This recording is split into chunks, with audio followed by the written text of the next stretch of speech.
Well, it has definitely been a while since I made a PS2 and microchannel related movie.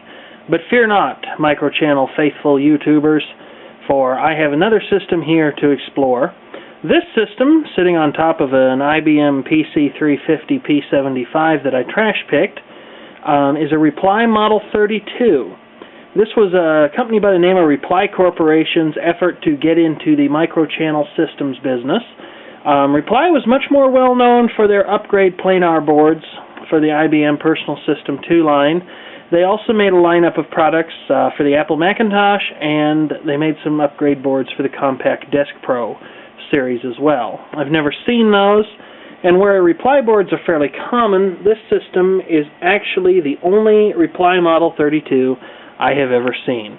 So let's take a closer look at it. Okay, I do hope you'll excuse the mess that is my workbench. This is the inside of the Reply Model 32, and it truly is an interesting mix of technologies from the PS2 and microchannel system lifetime. You have what amounts to basically a pretty standard clone-style case, but if you look at the back of it, you'll see that there are definitely microchannel slots there. I have an IBM non-caching SCSI adapter installed, as well as a flip card. You can see the ISA tab there on the top.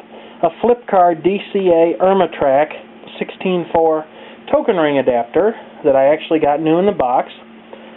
And there's a microchannel expansion slot, of course. System support logic appears to have come from Chips and Technologies, which is now part of Intel. And then you have a processor card, which is held in place with a knurled nut here. And after about 10,000 twists, it finally comes up and lets you take the processor card out of the system. Anyway, the processor slot actually looks like an elongated NCR connector, which is kind of interesting. You have 30-pin SIMs, which were definitely something that IBM did not copy. And then there's a case-mounted speaker, back when case-mounted speakers were actually something to be excited about. I know, it's hard to find anything exciting to say about a case speaker, but you get the general idea. I'll put that back in later. Over here you have my sort of hacked-in-place CMOS battery set. This uses a 6-volt battery, and I just got a quadruple AA battery holder with the appropriate connector on the end of it, which I plugged into the motherboard here. As far as floppy and hard drives go, Reply Corporation did copy a lot of things that IBM did. One in particular was the direct bus attachment hard drive that was seen in the PS2's Model 50, 70, 55, the P70.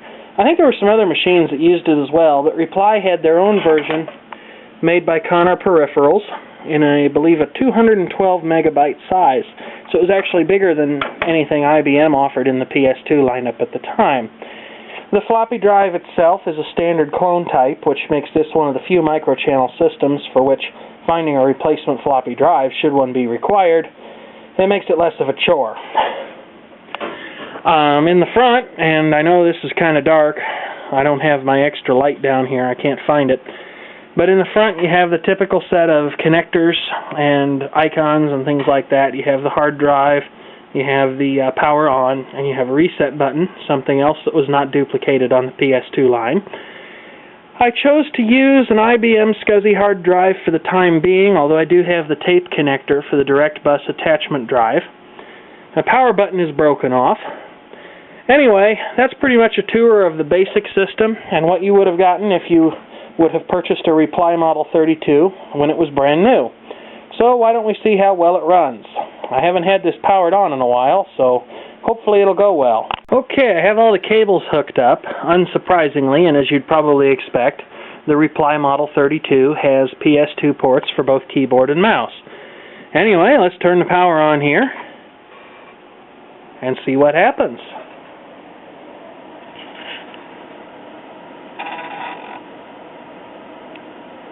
There's our power on self-test screen. The IBM SCSI adapter complains because I stole the cable for use with another SCSI adapter.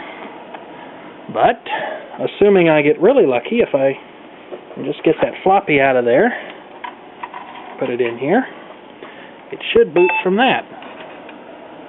Yes! It's my SpinRite boot disk. It's very exciting stuff, but it proves the point that this system does indeed work and run.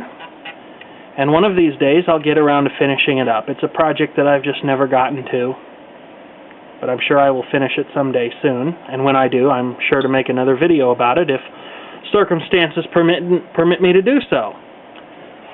But in the meantime, there you go. That is the system that is the Reply Model 32 microchannel clone. And as far as I know, it's the only example I've ever seen. So that should give you an idea how rare it is compared to other Reply products such as power boards and turbo boards.